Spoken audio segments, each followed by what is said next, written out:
오늘은 디모데후서 1장을 함께 배우도록 하겠습니다. 제목은 복음과 함께 고난을 받으라. 이미 디모데후서 2회 또는 디모데후서 메시지 핵심이라는 제목으로 말씀을 들었죠. 아마 디모데후서의 전체적인 내용은 무엇이라는 것을 여러분이 잘 아실 줄로 믿습니다. 오늘부터는 본격적으로 1장은 무슨 내용이며 2장은 무슨 내용인지, 그래서 4장까지 함께 수요일마다 한 장씩 배우도록 하겠습니다. 먼저 1장에는 무슨 내용이 기록되어 있느냐 조금 구분을 한다면요, 저는 이 장 구분을 좋아한다 그랬죠. 장 구분을 잘하면 전체적인 내용이 잘 보이기 때문입니다. 1절에서 2절까지는요, 바울이 디모데에게 편지하는 내용이, 그리고 문안 인사하는 내용이 기록이 되어 있고요. 또 3절에서 5절 말씀까지를 보면 바울이 어떻게 기도했으며 또 무엇에 대해서 감사했는지를 그렇게 말씀하고 있고요.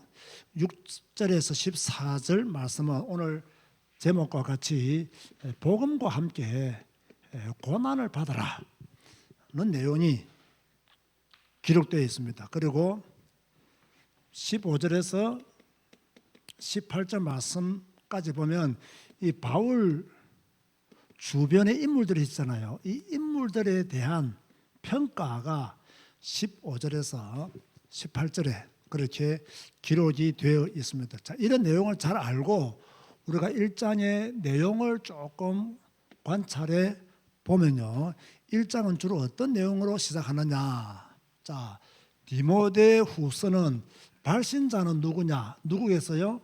바울이죠. 그럼 수신자는 누구예요? 바로 디모데라는 것을 1절과 2절을 통해서 알 수가 있죠.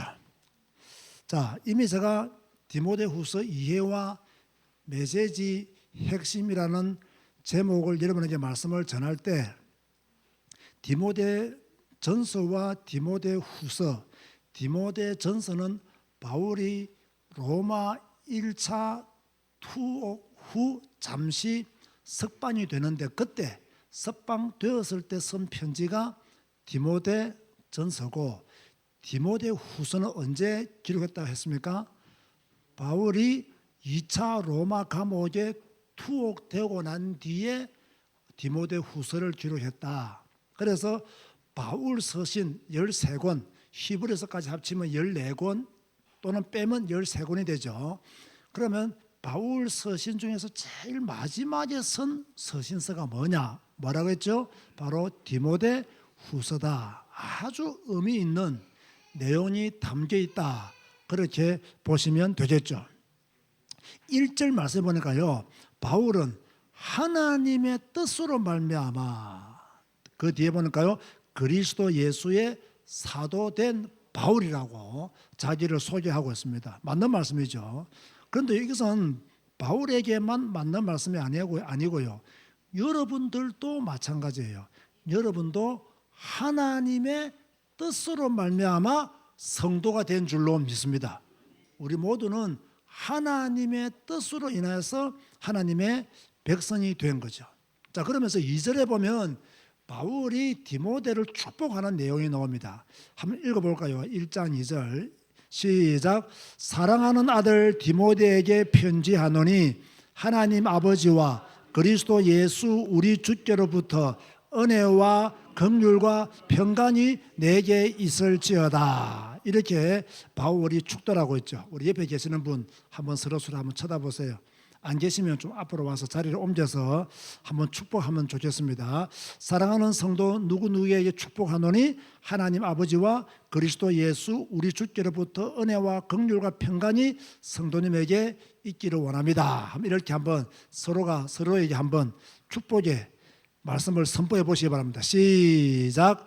사랑하는 성도 누구누구에게 축복하노니 하나님 아버지와 그리스도 예수 우리 주께로부터 은혜와 긍휼과 평강이 누구누구에게 있을지어다. 아멘.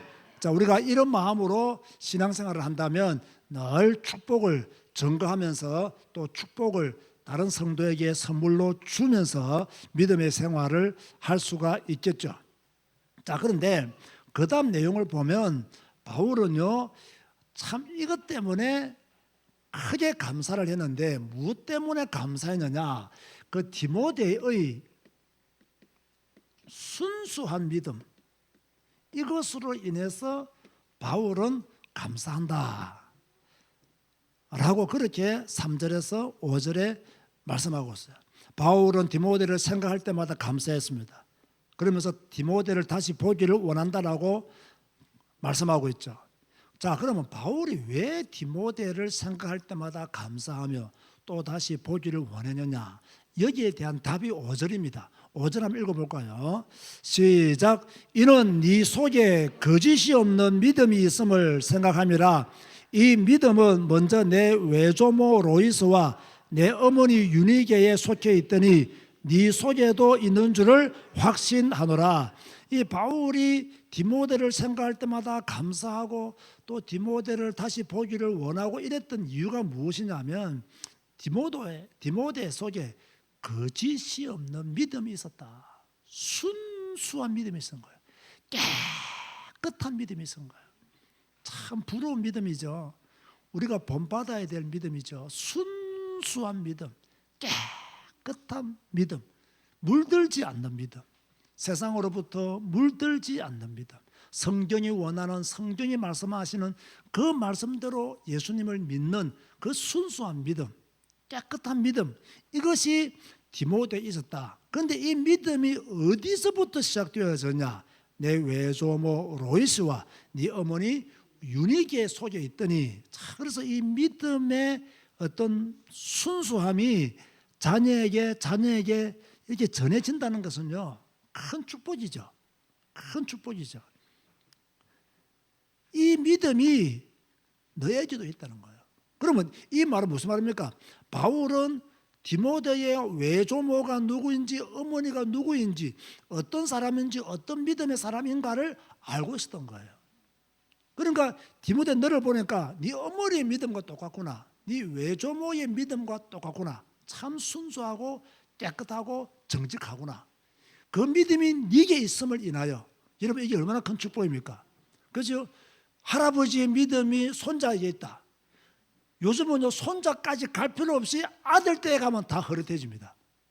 그런데 그 할머니의 믿음이 그 손자에게, 어머니의 믿음이 그 아들에게, 깨끗한 믿음이, 순수한 믿음이, 정직한 믿음이 그대로 있음을 인하여 바울이 기뻐하고 감사했다. 좀 이렇게요, 믿음을 나눌 때요, 정통적인 믿음이냐 아니면 비정통적인 믿음이냐, 이렇게 좀 나누는 사람들이 있어요. 그럼 저 같은 사람은 어떤 신앙이 정통적인 신앙이냐로 한다면 그 교단을 보고 정통적인 신앙이라고 말하지 않습니다. 저는 뭐 교단에 대한 믿음과 신뢰가 별로 없습니다. 그죠? 뭐 어쩔 수 없이 우리가 교단에 속해 있지만 이 교단이 우리에게 전부라고 말하기는 조금 부족한 점들이 어느 교단에 속했던 것까지 다 있는 건 사실이에요. 그러니까 우리는 보통 어느 교단이냐 물어보고 어느 교단이다 이러면 뭐 정통성 있는 교단이다, 신앙생활을 하고 있는 그런 분이다라고 말하잖아요. 그거 다 틀린 말입니다. 여러분, 개인의 정통적인 신앙은요, 성경 중심 신앙입니다. 교단의 신앙하고 개인의 신앙은요, 비슷할 수는 있지만 똑같을 수가 없어요. 좋은 정통적인 교단이라고 말하는 그들 중에서도 이단들 엄청 많습니다. 잘못된 신앙 가진 사람들 엄청 많습니다. 그러나 뭐 조금 비정통적인 교단인데 오히려 깨끗한 믿음을 가지고 있는 사람들도 많이 있어요. 그러니까 저는 정통적인 믿음을 가지고 있다고 했을 때는요, 적어도 그 사람이 성경 중심이냐, 복음 중심이냐, 말씀 중심이냐, 그 개인이 성경 중심이고 예수 그리스도 복음 중심이고 하나님의 말씀을 읽고 말씀을 배우는 신앙이라면 그 사람은 정통 신앙이다. 그러나 그 사람의 교단이 아무리 훌륭한 교단이라 하고 한국에서 알아주는 교단이라 할지라도 그 개인이 성경도 모르고 복음도 모르고 하나님의 말씀을 읽지도 않고 배우지도 않고 교회만 다닌다고 하면 그 사람은 정통적인 신앙을 가진 사람이라고는 보기 어렵다는 거예요. 자, 그렇게 볼 때요, 목회자는요 늘 성경 읽고 성경 배우는 일에 최우선을 둬야 됩니다. 그래야 목회자가 정통적인 신앙이 되는 거예요. 성경적인 믿음, 즉 정통적인 믿음이 왜 중요하냐? 여러분, 성경적인 믿음과 이 정통적인 복음적인 믿음을 가진 사람이요 결국 순교합니다. 여러분, 신비주의 신앙 가진 사람요 순교하기 힘듭니다. 율법주의 신앙 가진 사람도요 순교하기 힘듭니다. 어떤 사람이 순교하느냐? 성경 중심적인, 복음 중심적인, 이것을 제가 다른 말로 정통주의 신앙, 이런 신앙의 사람들이 순교의 길로도 갈 수가 있는 거예요. 이런 길 가는 여러분 되시기를 주님의 이름으로 축원드립니다. 자, 디모데전후서와 디도서는 제가 무슨 서신을 했죠? 목회 서신이다. 목회에 대한 지침들을 바울이 디모데와 디도에게 주었기 때문에 목회 서신이다 그랬습니다. 오늘 본문 디모데후서 1장 6절에서 8절을 보면요, 하나님이 너를 세웠다. 너를 세웠으니 너는 복음과 함께 고난도 받아야 된다. 8절 보세요. 그러므로 너는 내가 우리 주를 증언함과 또는 주를 위하여 갇힌 자 된 나를 부끄러워하지 말고 오직 하나님의 능력을 따라 복음과 함께 고난을 받아라. 참 엄청난 말씀이죠. 우리는요 복음과 함께 고난을 받기보다는 영광을 얻으려고 하잖아요. 그죠? 잘못된 신앙 방향이다 그렇게 볼 수 있어요. 복음과 함께 내가 잘 되고 내가 성공하고 내가 남들보다 축복을 많이 받고 영광을 자꾸 얻으려고 하잖아요. 그런데 바울은 뭐라고 말씀하고 있느냐? 복음과 함께 고난을 받으라. 이게 진짜 예수 믿는 자의 삶이에요. 그죠? 고난도 기꺼이 받을 수 있는 믿음, 기꺼이 나를 들여서 하나님의 영광을 추구하는 믿음, 이런 믿음이 진짜 믿음이라 그렇게 볼 수가 있는 거죠. 그런가 하면 우리는 복음을 위해서 세움을 입었다라고 그렇게 이야기를 하고 있어요. 11절 말씀 보면요, 내가 이 복음을 위하여 선포자와 사도와 교사로 세우심을 입었노라. 자, 여러분도 복음을 위하여라가 되시길 바랍니다. 복음을 위하여, 내가 복음을 위하여, 이게 항상 우리 머릿속에 각인되어 있어요. 내가 복음을 위하여, 나를 위하여가 아닙니다. 내 자존심을 위하여가 아닙니다. 내가 복음을 위하여, 이게 항상 우리에게 나와야 돼요. 그러면서 바울은 디모데에게 뭐라고 했냐? 복음을 지키라. 13절과 14절 보면요, 너는 그리스도 예수 안에 있는 믿음과 사랑으로서 내게 들은 바 바른 말을 본받아 지키고 우리 안에 거하시는 성령으로 말미암아 내게 부탁한 아름다운 것을 지키라. 뭡니까? 바로 복음을 지키라는 거예요. 복음의 비밀을 전가하라는 거예요. 지금 여러 가지 어려움이 있고 핍박이 있고 환난이 예고되지만 너는 복음과 함께 고난을 받고 복음을 지키라. 그렇게 말씀하고 있는 거예요. 다시 말합니다. 우리는 자꾸 영광을 추구하려고 그래요. 우리의 영광은 추구하면 안 돼요. 하나님의 영광을 추구해야 돼요. 하나님의 영광을 추구하는 길이 뭐냐? 내가 복음 때문에 이 복음을 위하여 고난받아야 될 때가 온다면 고난받겠다 라고 하는 것이 바로 하나님의 영광을 위한 그런 선택이라, 그렇게 말씀을 드릴 수가 있겠습니다. 복음과 함께 고난받는 여러분 되시기를 주님의 이름으로 축원드립니다. 왜 고난받아야 되느냐? 우리는 이 복음을 위하여 세움을 입었기 때문에, 그렇죠? 복음을 위하여 나가야 된다. 그래서 바울은 목회자는 복음 때문에 고난받고 복음 때문에 세움을 받았으니 목회자는 복음을 지키라, 그 말입니다. 이걸 바꾸면 성도는 복음을 위해서 고난을 받고 성도는 복음을 위해서 세움을 받았다. 그러므로 성도는 복음을 지키는 일에 최우선 과제로 삼아라. 그렇게도 우리가 적용해서 여러분에게 말씀을 전하고 싶은 거예요. 자, 그러면서 자, 네 번째가 중요한데요. 바울은 이제 2차 로마 감옥 투옥 뒤에 디모데후서를 지금 보내고 있지만 바울은 지금 인생 최고의 위기 속에 있거든요. 바울은 곧 순교의 길로 갑니다. 이때 바울을 도운 자도 있지만은 바울을 버린 자도 있어요. 자, 여기서 15절을 보니까 이렇게 기록하고 있죠. 뭐라고 기록하고 있습니까? 아시아에 있는 모든 사람이 나를 버린 이 일을 너가 안 하니 그 중에서는 부겔로와 흐모게네도 있는데라. 여기서 아시아에 있는 모든 사람이 다 바울을 버렸다는 말은 아닙니다. 자, 아시아에 있는 그죠? 몇몇 사람이 바울을 버린 거죠. 또 여기서 바울을 버렸다고 해서 이 사람들이 배교의 길로 간 건 아니에요. 하나님을 완전히 떠나서 우상을 섬기는 자의 길로 간 것은 아니에요. 다만 지금 바울은 로마 감옥에 있잖아요. 로마 감옥에 있는 이 바울을 돕지도 않고 좀 이렇게 물품을 보내주지도 않고, 그죠? 냉정하게 때로는 바울을 위해서 법정에 서서 정언도 해줘야 되는데 자신의 안위를 생각해서 정언하기를 포기하고 이랬다는 거예요.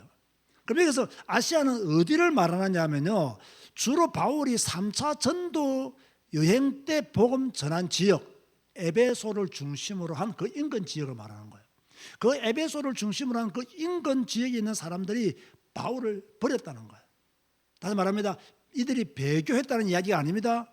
이들이 지금 여러 가지 어려운 상황에 있는 바울에 대하여, 그죠? 도와주지도 않고 모른 척하고 또 법정에서 바울에게 유리한 정언을 해줘야 되는데 그 정언을 거부했죠. 왜? 자신의 안위를 위해서, 자신의 안전을 위해서 거부하게. 그것을 두고 바울은 자신을 버렸다라고 그렇게 이야기를 해 오고 있는 겁니다. 그러면 이 부겔로와 흐무게나가 누구냐?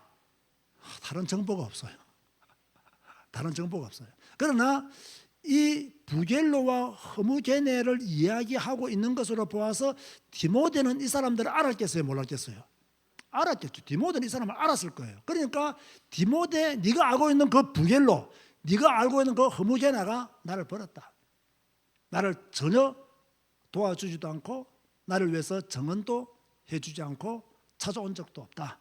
그렇게 지금 바울이 디모데에게 이야기를 하고 있는 거예요. 물론 뭐 디모데가 부겔로와 흐무게나를 알았는지 몰랐는지 모르겠지만 저는 알았다고 생각하는 거예요. 그러니까 그들의 이름을 말하는 거죠. 그러면 도운 자는 누가 있느냐? 오네시보로의 집이라고 16절 18절에 말씀하고 있죠. 자, 우리 16절 18절 읽어봅시다. 중요하기 때문에 시작. 원하건대 주께서 오네시보로의 집에 긍휼을 베푸시옵소서. 그가 나를 자주 격려해 주고 내가 사설에 매인 것을 부끄러워하지 아니하고 로마에 있을 때에 나를 부지런히 찾아와 만났음이라. 원하건대 주께서 그로 하여금 그날에 주의 긍휼을 입게 하여 주옵소서. 또 그가 에베소에서 많이 봉사한 것을 너가 잘 아느니라. 자, 보십시오. 왜 제가 부겔로와 흐무게네를 디모데가 알고 있을 것이라고 생각하느냐면 오네시보로도 디모데가 알고 있었다? 몰랐다? 알고 있었다는 거예요. 자, 그러면요, 이 바울은 지금 오네시보로의 집을 축복하고 있는 거예요. 이것은 오네시보로의 헌신이 너무나 귀했기 때문에 자기를 자주 찾아와서 물품을 제공해 주고 자기를 자주 찾아와서 에베소에서 로마까지 찾아와서 위로해 주고 얼마나 고마웠겠어요. 참 감옥에는 내일 죽을지 오늘 죽을지 얼마 동안 살 수 있을지도 모르는 이 바울을 자주 찾아와서, 그죠? 이야기를 해주고 위로하고 격려하고 어려운 일이 있었겠지만 바울의 설 것을 친히 공급해 주었던 오네시보로의 집, 그 집에 대해서 바울은 은혜와 주의 긍휼이 있기를 원한다 라고 말하고 있는 거예요. 자, 여러분 보세요.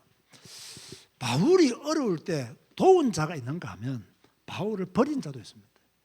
지금도 마찬가지입니다. 지금도 마찬가지예요. 자, 여러분 개인을 한번 생각해 보세요. 분명히 여러분이 어려울 때 여러분을 도운 자도 있을 것이고 여러분들을 버린 자도 있을 것입니다. 그죠?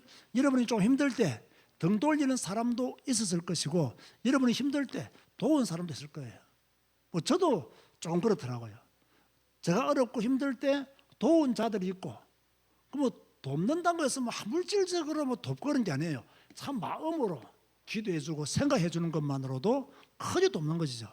그런가 하면 좀 버린 자들도 있을 것 같아요. 누구인지는 잘 모르겠지만 있을 것 같아요. 또 어떤 면에서는요, 저는 그 사람을 참 도와줬는데 이 사람은 나를 좀 이용한다는 느낌을 받은 적은 저는 꽤 좀 있었어요.